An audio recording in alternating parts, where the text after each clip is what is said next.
The article is entitled "The Silence That Meets the Rape of Palestinians."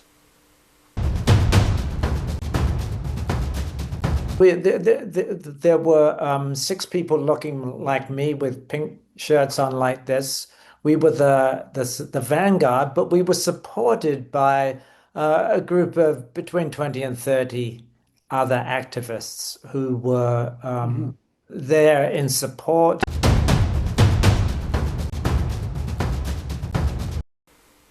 Hello, my name is Stanley Heller. Welcome to the Struggle Video News. Nicholas Kristof, a 2-time Pulitzer Prize winner, wrote a stunning article in the New York Times about sexual assaults on Palestinian prisoners. The article is entitled "The Silence That Meets the Rape of Palestinians."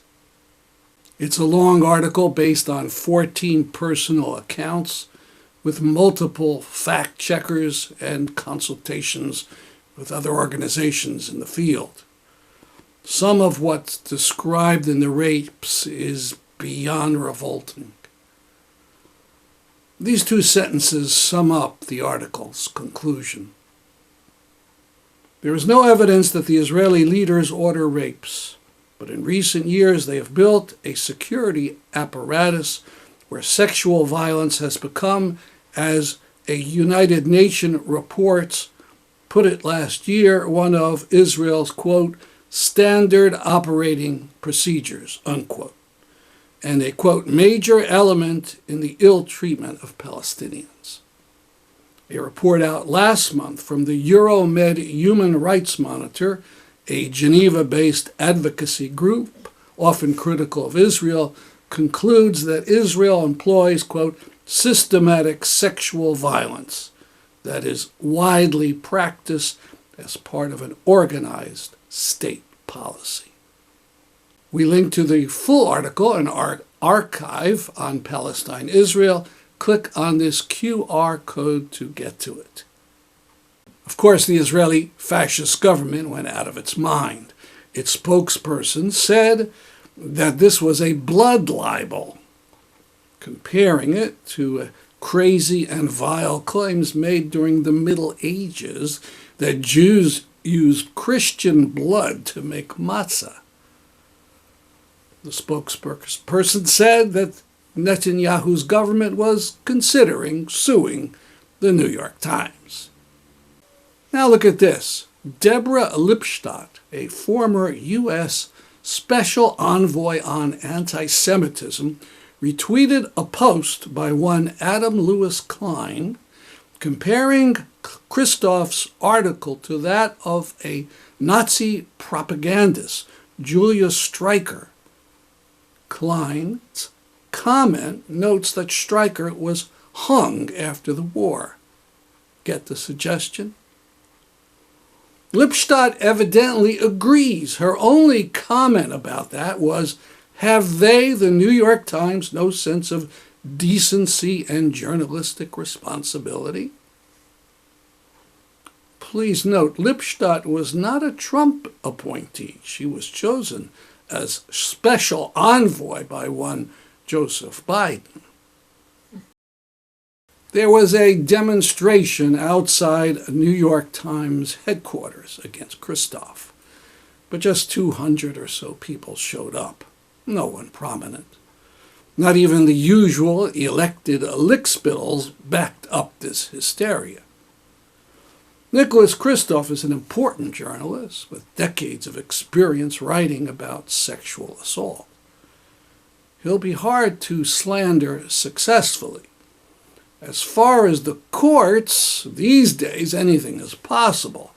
But if there's a trial, the New York Times lawyers certainly would have the right of discovery, and they should be able to force the Israelis to show documents about what's going on in their prisons.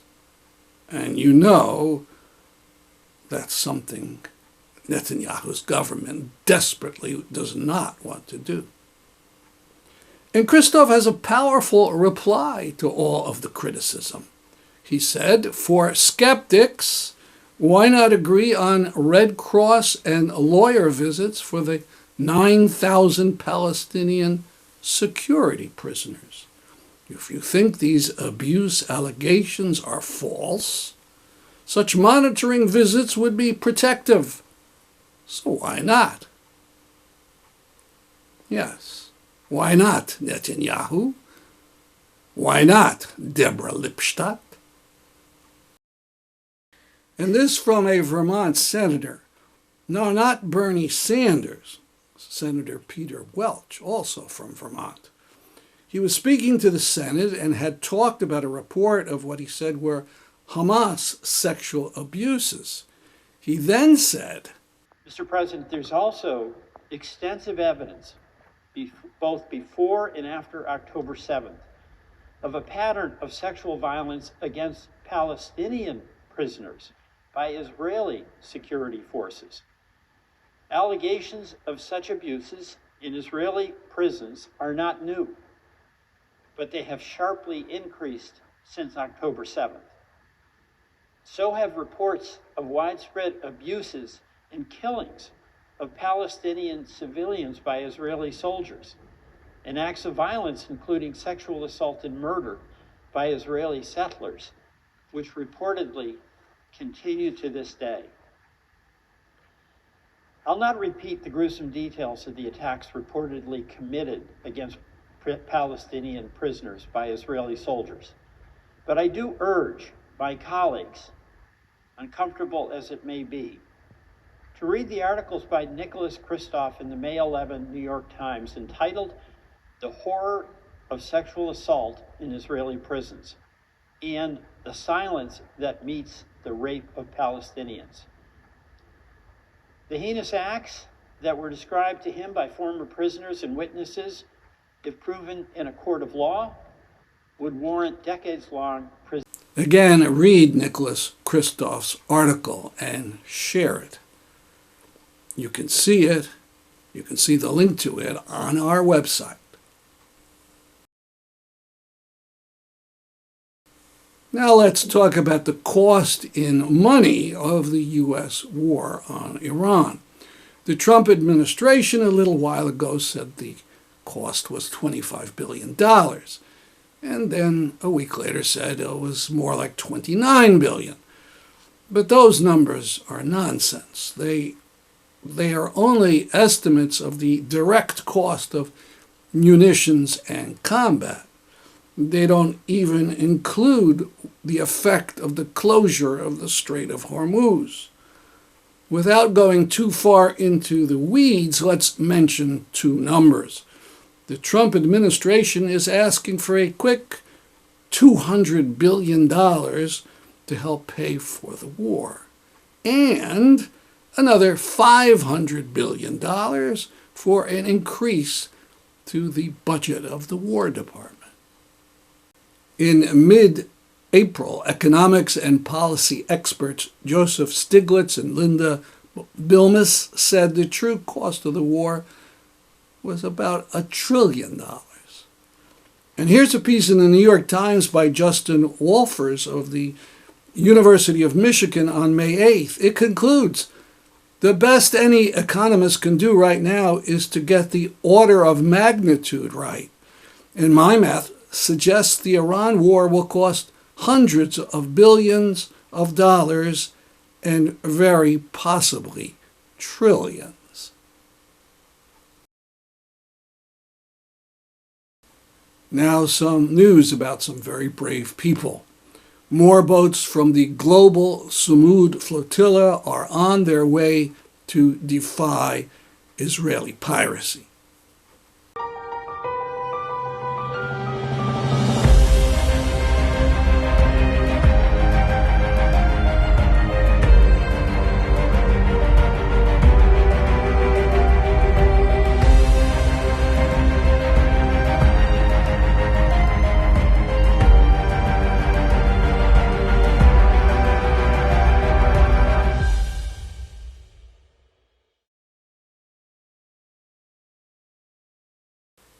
Now, an interview I did of a protest in Hartford, Connecticut, of the dismal record of the Connecticut legislature and governor on pipelines and climate.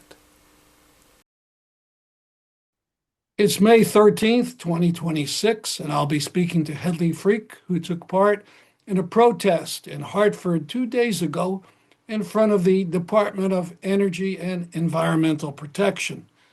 He's a climate activist, a member of Don't Destroy the Future. He's from Willimantic, Connecticut, and is a retired UConn professor. Good evening. Good evening. Could you first describe what you all had planned for your protest action and then what actually happened? Okay, so Don't Destroy Our Future is a group of climate activists from across Connecticut. And actually, the first action we did was back in November when we went to meet with Governor Lamont. We went to his office in the state capitol with a list of demands about the climate crisis and his lack of response to it. And when we were not able to meet with him, we sat down in his office and we ultimately were arrested. Mm-hmm. The Connecticut government agency that one could argue is most responsible for dealing with the climate crisis is the Department of Energy and Environmental Protection. And so we decided that we would similarly ask to meet with Katie Dykes, the commissioner of that department. And so we wrote to her and asked for a meeting, and we showed up for the meeting on Monday afternoon. Our intent was, well, it would have been wonderful if we could have met with her. And that was what we wanted to do, to present to her a series of demands and describe our dissatisfaction about the way her department is doing its job of protecting the environment.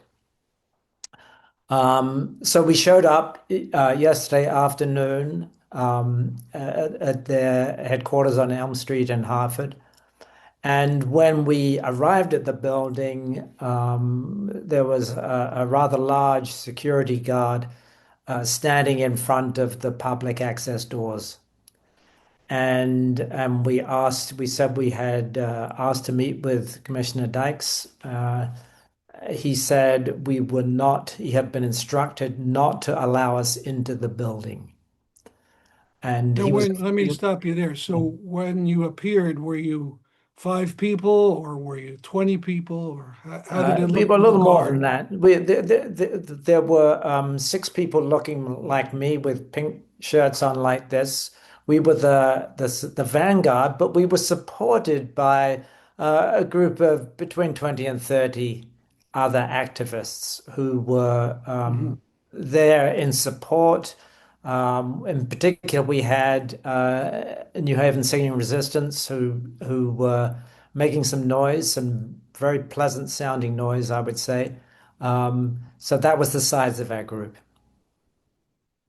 So you tried to go in and the guard wouldn't let you in. So what happened next? So we sat down. We couldn't get in, despite the fact that it was a public building. The argument that it was a public building did not sway this gentleman. And so we sat down at the entrance and we decided that was just fine. So we sat in the entrance. The public access to the building was blocked. So that was really what we ended up doing. And we sang and chanted on the streets outside the building. Mm-hmm. And so you're wearing the shirt that you wore that day, but we can't. You could stand There we up. go. It says, "Stop gas expansion and investment, and invest in renewables." Sorry. That's it. That's the Yeah. message, or one of the messages. Mm-hmm. How long were you sitting there? About 2 hours, I would say. We Uh-huh. arrived at 2 and we stayed until 4. And then we decided we made our point. We will continue to follow up with Commissioner Dykes. So if Commissioner Dykes is viewing us today, then I would encourage her to respond to our letters and meet with us because we all have the best interests of Connecticut at heart. So, I mean, I just want to remark, deep Department of Energy and Environmental Protection. To me, it seems kind of a contradiction because the people interested in building energy usually are not too interested in environment, or am I off base? Well, I think you can view it two ways. A lot of people would agree with you, and a lot of people were upset when I believe it was Governor Malloy who combined the departments. I don't know how many years ago, but anyway, in our lifetimes. Um, I would argue actually that I would like to have an environmentalist in charge of developing energy strategies for the state. Uh-huh. I would say that absolutely, if you have somebody who understands the damage that can be caused by energy production, by the use of fossil fuels, then that would be very good. We could have a very rational energy policy for the state that did not involve the use of fossil fuels and met our energy needs. Mm. So, as I understand it, the main concern on Monday was about the Brookfield compressor station. And let me first start off with some ignorance. What is a compressor station? What has that got to do with pipelines and so on? Well, if you got gas pipelines, you need compressor stations. So compressor stations are sited along the length of a gas pipeline. The one going through Brookfield, I believe, goes from Canada down to New York. So it's transmitting gas along that pipeline. In order to keep the gas moving, you have to have pumps, which is essentially what a compressor station is. So it's pushing gas through the pipeline. They're seeking to expand that compressor station so they can push more gas through the pipeline. Hmm. And That compressor, I'm sorry, sorry, I was what's the just going to name of the say company that. that's doing this, that I wants think to it's do I this? think it's called TC Energy. It's the Iroquois pipeline, which is a name that has been it's not a good name for a pipeline, but anyway, that's what it's called. But As it's if the it's it's you know it's Iroquois a lot of is opposition to interested. that particular compressor station because of its siting, and local people, Democrats and Republicans, are resisting that expansion um, because of the local pollution resulting from it. But I would actually say you suggested that that was the main concern. And certainly it was a major concern for many of the people there. There are other gas pipeline expansion projects. All these need permits from deep, which is why we're at deep, Mhm. going across other areas in the state. For example, there's one that's going to pass underneath the Connecticut River, which is not the best place to put a pipeline as far as I'm concerned. And there's others. So it's a broader picture than just Brookfield, and it's a broader picture than just gas. Our shirts say, invest in renewables. So every day there's a positive side to this. There's a positive thing that deep could be doing, and is failing. So overall, what is the problem with natural gas? Sometimes you hear it billed as clean natural gas. Yes, and natural is such a nice word. Who could possibly be opposed to something that was natural? And this is the marketing strategy of the fossil fuel industry. Natural gas, for the most part, is methane.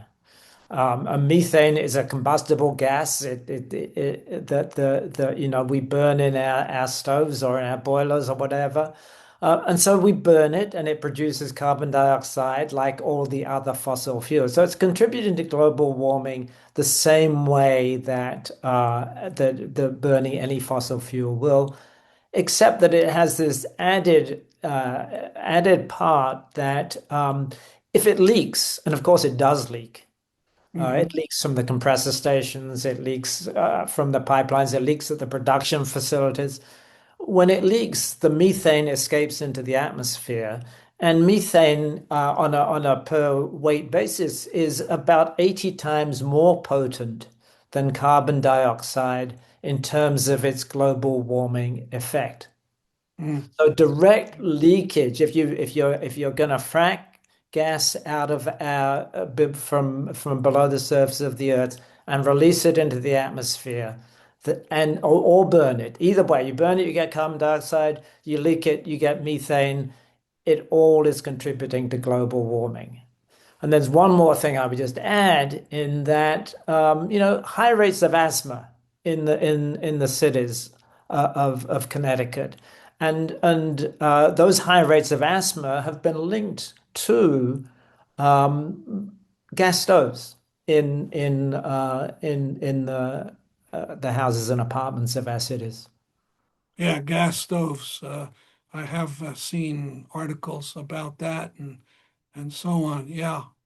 And of course, every so often we hear about a house blowing up, presumably because of a gas leak.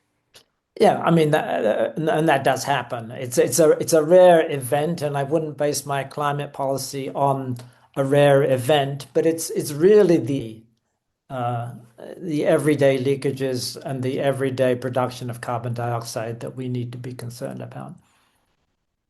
So you talked briefly about alternatives. So what's the alternative to burning things for energy? Well, do you know what the cheapest forms of energy production are now? I would say There are two of solar. them, wind and solar. Yeah. There are issues. The problems with wind and solar are not that they're not reliable. They're very reliable. The problems with wind and solar is it's difficult to make a buck out of them.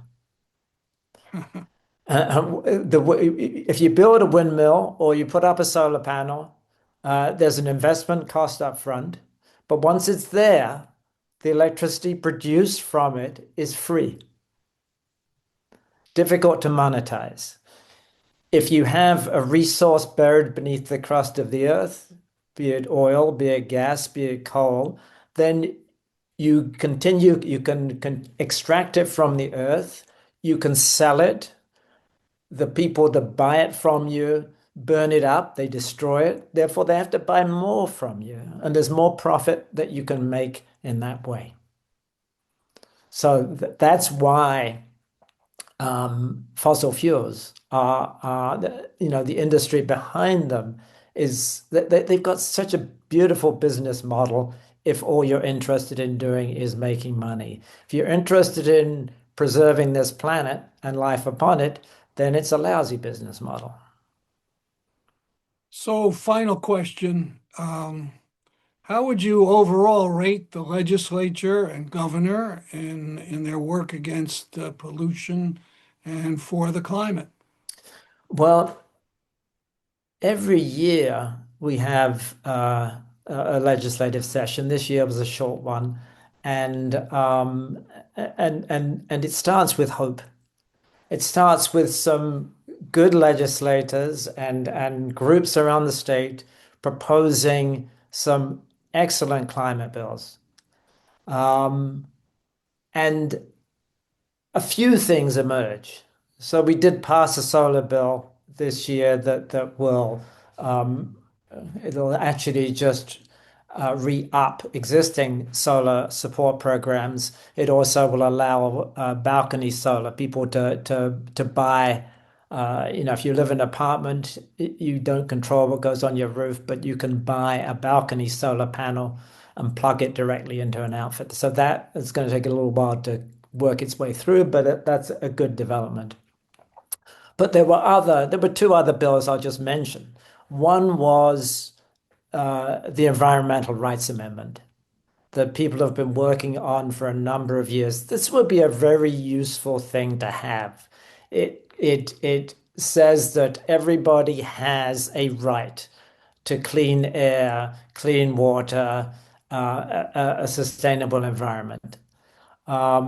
A couple of states already have that, and it's been very useful in those states for supporting climate goals. That was proposed. It was voted out of committee with good language. It never was brought to a vote in either the House or the Senate.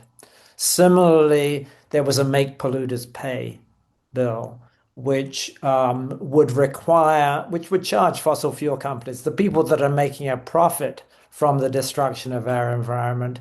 It would cause them to require them to pay for the damage that they have been causing. It was passed. A similar bill was passed, I guess, 2 years ago now in New York City, in New York State. Both of those have been very useful things. That also did not, again, emerged from committee, was not voted on in either House or Senate. But the point that I would like to make and to emphasize our action on Monday was that when asked about these particular initiatives, the Commissioner of the Department of Environment, Energy and Environmental Protection declined to comment. Well, thank you very much for this interview. Well, thank you for inviting us. We appreciate your coverage. In New York City a few days ago, we happened upon a Ukrainian festival near an important Ukrainian church, and we took some photos and bought a hat in solidarity. Never forget the terrible, monstrous attacks that occurred daily upon that country.